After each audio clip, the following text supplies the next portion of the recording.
My name is Maurice Migneault. I am originally from New Brunswick.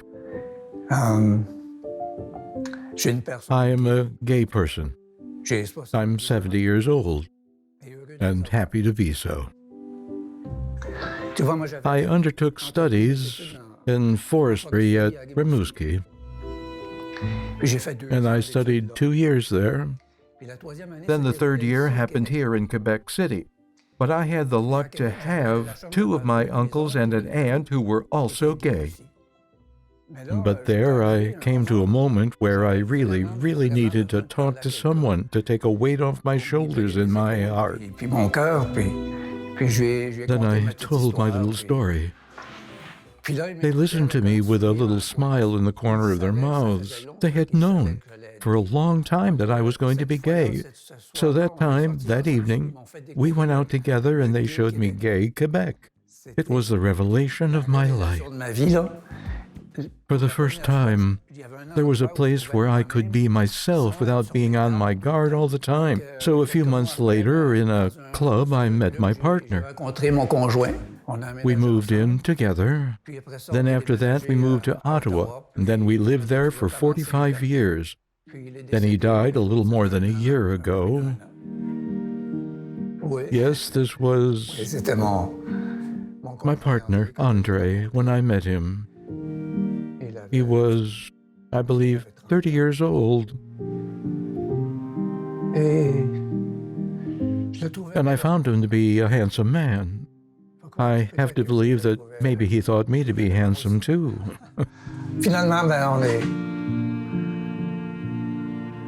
Finally, we exchanged glances, then the magic happened. He was originally from Ottawa. He was a nurse. He had lived 7 years in a monastery in the United States. He was a monk. He lived life to the fullest.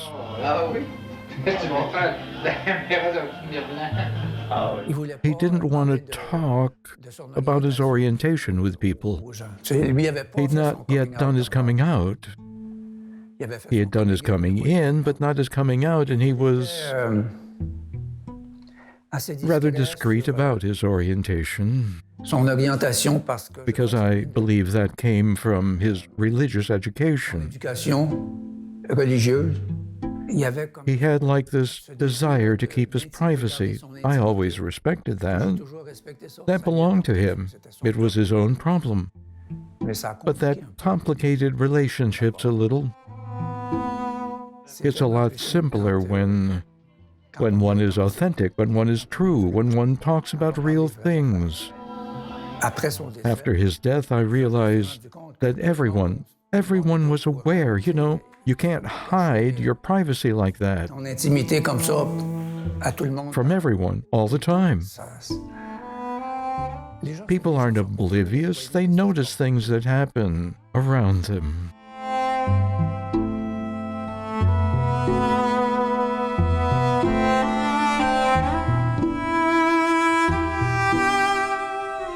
My partner was 11 years older than me.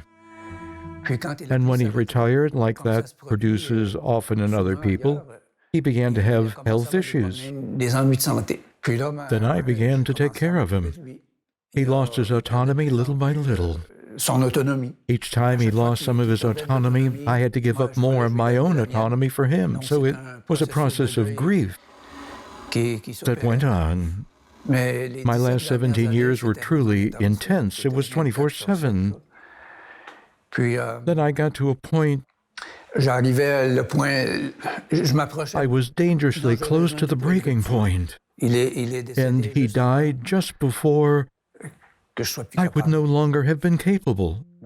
So when he passed away, it was a great relief. His rosary, I'm happy to have it.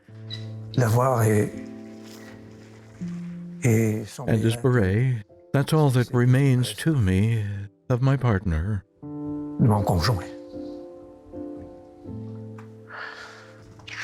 I began to see myself as a caregiver.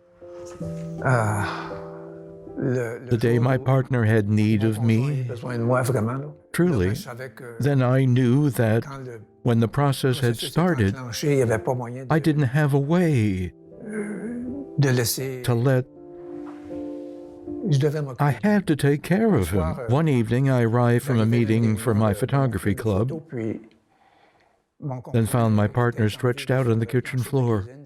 That was 4 hours that he was waiting for me to get back because he couldn't move. That really shocked me. Seeing him like that on the ground, looking at the ceiling, waiting for me to arrive, that hurt me. I felt really guilty for not having gotten back in time after that incident. I stopped practically all my outside social activities.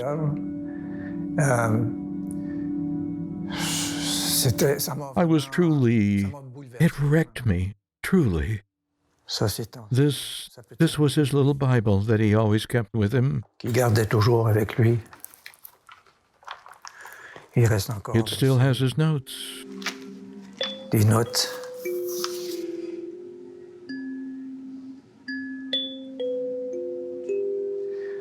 LGBTQ plus people, I think that, yes, they have a better chance of becoming caregivers because they've lived. They've experienced suffering.